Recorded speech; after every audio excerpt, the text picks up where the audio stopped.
Hello दोस्तों, आज मैंने लड़ई छठ का व्रत रखा है। बहुत सारी माताओं ने अपने पुत्र की लंबी आयु के लिए व्रत रखा होगा।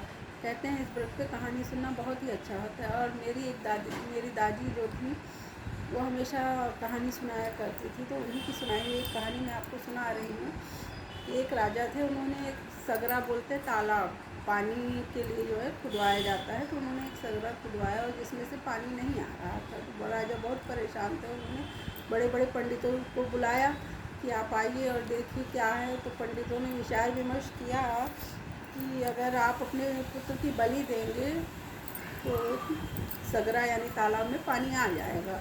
तो फिर राजा बहुत चिंतित हुए, लेकिन फिर उन्होंने सोचा कि भाई प्रजा की भलाई के लिए मुझे करना पड़ेगा। और राजा के पुत्र जो था बहुत ही छोटा ही था, 6-7 महीने का। फिर भी राजा ने अपने मन को मजबूर किया।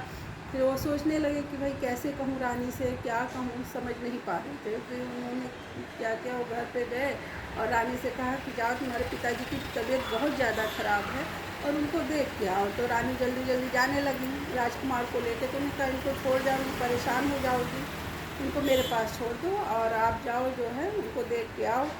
तो उस दिन जो यही भादों की छठ जो हम व्रत रखे हैं यही दिन था। अब रानी सुबह सुबह जल्दी जल्दी चली गई, भाई पालकी तैयार हुई और रानी चली गई अपने मायके की तरफ। इधर राजा ने अपने पुत्र को उठाया, राजकुमार को ले जाके जैसा कि पंडितों ने बताया था उन्होंने बलि चढ़ा दी। यहाँ तालाब में पानी आ गया, पूरा लबालब भर गया तालाब। सभी प्रजा बहुत खुश थी। अब रानी जो है इधर से पहुंची मायके, तो उनके पिताजी ने उनको देखा और देखे तो स्वस्थ थे। रानी ने देखा तो पूछ रहे आज के दिन यहाँ कहाँ, आज तो सब लोग भाई व्रत रखी होंगी और यहाँ तुम कैसे। तो उन्होंने कहा कि ऐसे ही कहा महाराज ने कि आपकी तबीयत बहुत ज़्यादा ख़राब है और जाओ नहीं देख के आओ।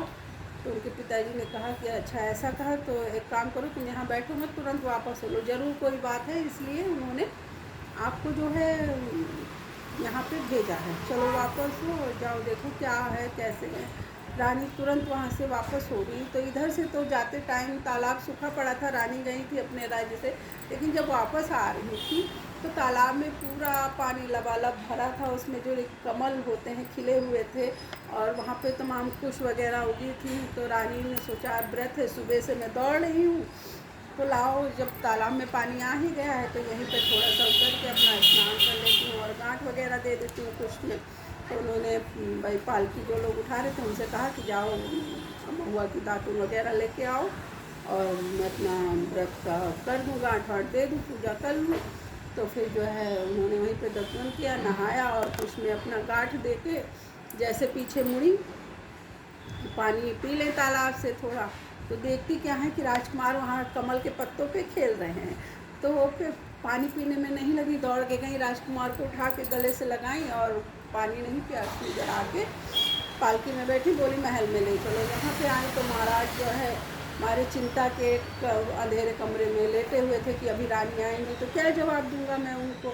रानी पहुंची चिल्लाते हुए कि महाराज राजकुमार तालाब पे कैसे पहुंच गया, आपने ध्यान नहीं रखा, ये वो बहुत सारा उनको सुनाने लगी। तो महाराज ने सुना राजकुमार, तो वो बाहर निकले, देखा राजकुमार को तो फिर वो बहुत खुश हुए। उन्होंने कहा कि सारी कहानी रानी को बताई कि ऐसे ऐसे था तो मैंने ये किया, मुझे क्षमा कर दो। रानी भी खुश हुई, बोली कि चलो छठ माता ने मेरे पुत्र को वापस कर दिया और उनका व्रत मैंने रखा था, उन्हीं के जब पुण्य प्रताप से जो है मेरा बच्चा मुझे वापस मिल गया। तो हे छठ माता, जैसे आपने राजा रानी के पुत्र को आयु प्रदान की और चिरंजीवी बनाया, वैसे हम सब बहनों के पुत्रों को, हम सब माताओं के पुत्रों को, संतानों को आप अमर कीजिए, चिरंजीवी बनाइए। जय हो छठ मैया की जय।